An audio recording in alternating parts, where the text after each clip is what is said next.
Hi there, I'm Adam Freeman and my job at EBC is the Product Development Manager.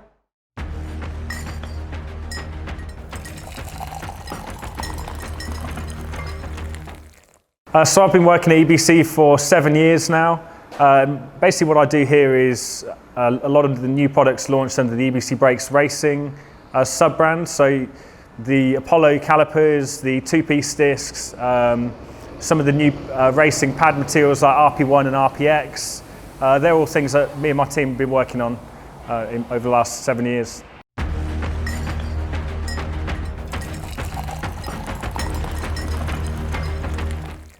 So yeah, what do I enjoy about working at EBC? I like working with cars. I mean, I'm a petrol head, I always have been. So for me, working with cars is a passion, actually probably more than a job. So I really enjoy that element of it. I do get to test a lot of the products on my own cars, but also on the GTR and our RX8 test vehicle on track, which is obviously another plus.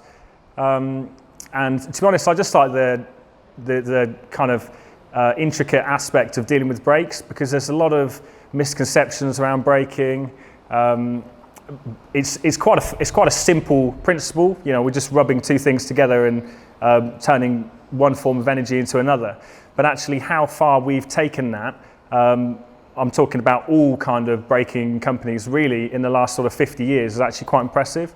And the levels of performance that we're able to achieve now with the kind of modern advancements in technology is really impressive. So I think for me that's quite cool, just how we've taken something so simple and actually gone so far with it and achieved what we're achieving today.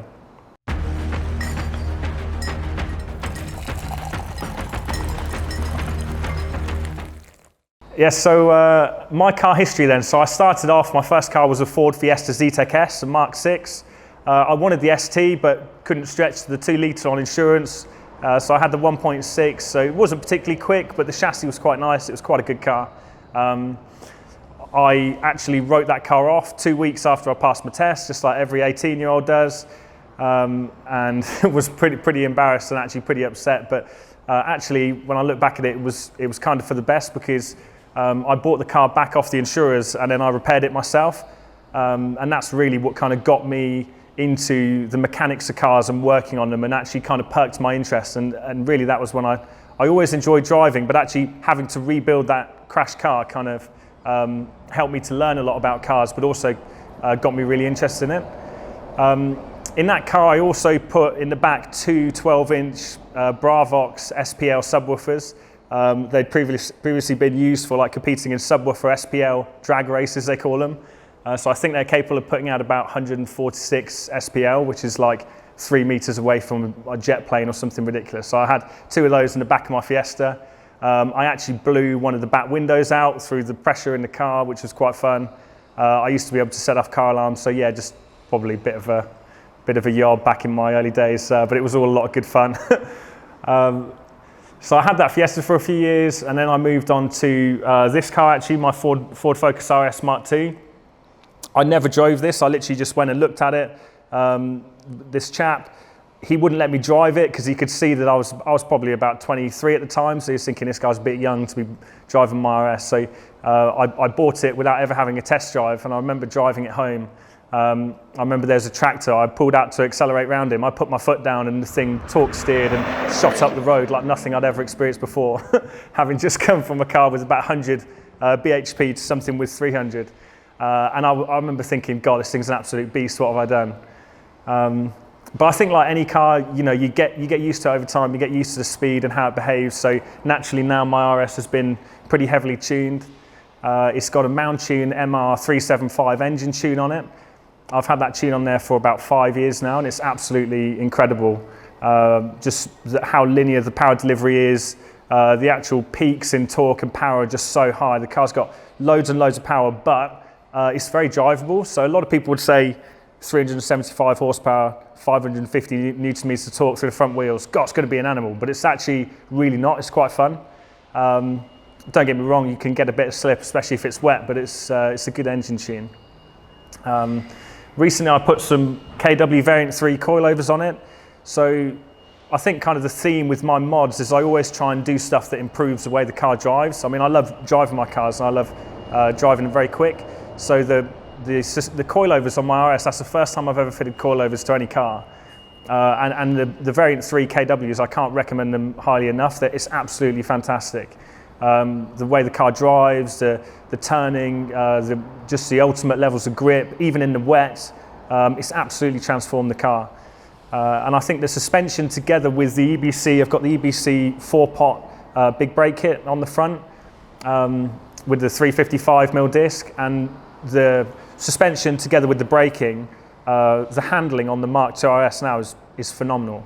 And to be honest, it's as good as the BMW 1M, which I've got behind me, if not better. I mean, the way the car just handles in corners and brakes is just phenomenal.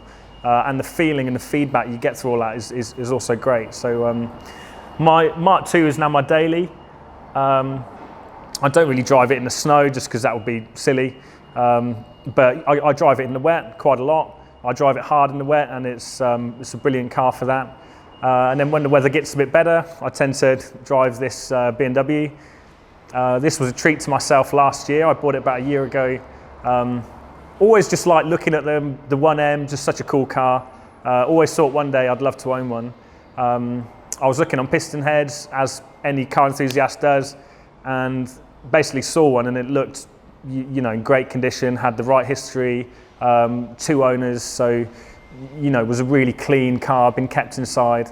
I went and looked at it and bought it, and obviously didn't really have the money, so I took all the money out of my savings to pour into that. So, I think like a lot of petrol heads, basically all the spare cash just gets spent on cars, really, new cars or modifying existing cars. But yes, so the BMW. So like I say, I bought that 12 months ago. Last year I took it up around the northern tip of Scotland, so I put 1,600 miles on it in about 36 hours. And the BMW is just phenomenal. I mean, it's quite stiffly sprung, so it doesn't really suit B roads, but up in Scotland the roads are so nice and clean. It's just beautiful up there, and the handling balance of the car. The steering in the 1M is honestly phenomenal. The steering feel, anyone who drives that car, straight away they get in and they just go, it's a hydraulically assisted rack, none of this EPAS nonsense. It's just a very simple car, just a big engine, rear wheel drive, very clean steering, excellent gear change, and it's just a joy to drive. So I think and obviously it helps the fact that they're limited in production, so you're never really going to lose much money on it.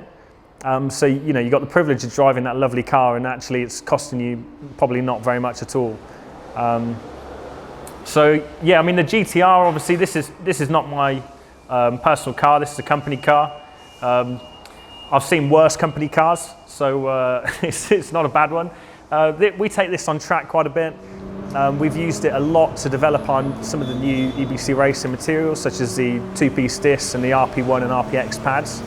A GTR is a brilliant test bed for braking because nothing really puts strain on brakes like a Nissan GTR driven, pretty hard on track.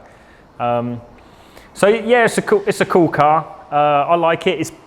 It's probably not as fun as the BMW or the RS Mark II, just because that car, it's so within itself. It's a standard tune. And it's so within itself, even doing quite quick speeds, that it kind of doesn't really come exciting, the GTR, unless you're really pushing hard. By that point, you kind of have to be, you have to pick where you're going to do that, obviously quite carefully. What else we got? So we got so the camper van up here. Right, I'm glad that project's finished. Basically, it was an absolute nightmare for 2 years for me and my father restoring that. But yeah, it was a father-son restoration project. We kind of went into it pretty naive of what we got ourselves into. We bought it down in Newquay in a car park, and the van was in a pretty sorry state. The engine wasn't good. The cabin was filling up with smoke when you drove it, so you had to have all the windows down. So we basically took everything out of it, dropped the engine, all the running gear down to a shell, and then we acid dipped it, which I would never recommend anybody doing that, because when the van came back, there was a lot less of it left than what we were hoping to find. So a lot of filler and stuff just got eaten away. And then we rebuilt it, so it took us about 2 years. And yeah, I mean, it's got on one of the things that's worst about the camper van is the steering. So it's got like a worm gear steering box. So no joke, you probably got a quarter of a turn in either direction before you take up the slack in the worm gear box and actually start to change the direction of the front wheels. So one of the things we put on it, there's a company called Red 9 Design, and they've completely redesigned the subframe. So put a proper rack and pinion steering rack in it. It's actually double wishbone front suspension with coilovers, so it's pretty like, it's almost like racing car tech, but on like a 1970s van. But it steers lovely now. It's got a big sound system in the back. It's got an Xbox. It's got a full width bed. It's a cool car just to, it's not quick, but just when you get there, it's a lovely car just to chill in and sleep in and, cook out the back. So yeah, it's a cool car, but it is a chore to get it anywhere because it's just so slow and such a chore to drive. What else have we got? I don't think we've got, okay, so the Mazda RX8, right. Okay, so this is like up there with one of the most fun cars that I've ever had the experience of driving in. The standard car was pretty cool, but we've essentially done everything that can be done to an RX8 now. So if you went through a catalogue of parts that are available to it, they're probably on that car. It's got rose jointed suspension, Bilstein coilovers, it's got an AEM air intake, Koyo rad. It's still got the standard engine, so it's not supercharged or anything. So I mean, it's not putting out a great deal of power.